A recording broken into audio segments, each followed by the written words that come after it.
ดูคลิปให้จบนะ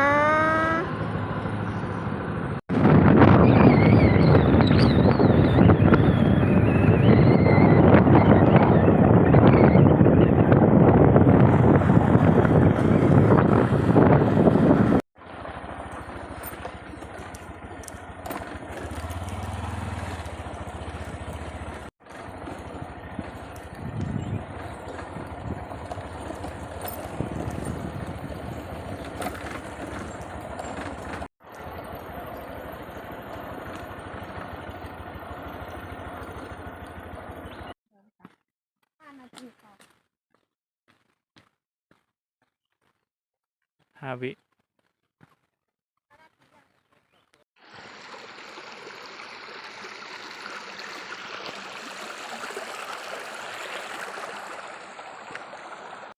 ไปทางนี้นะโอเคไหม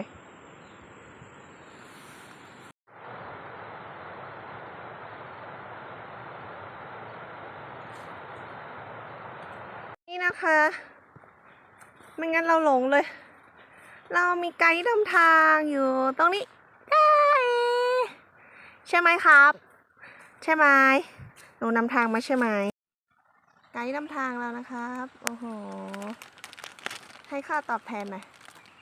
ไม่กิน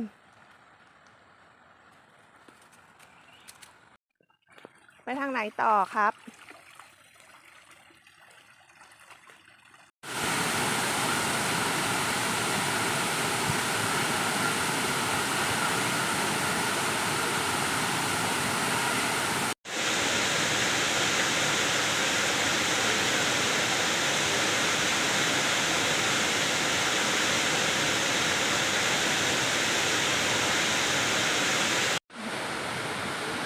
เธอพาเราหลง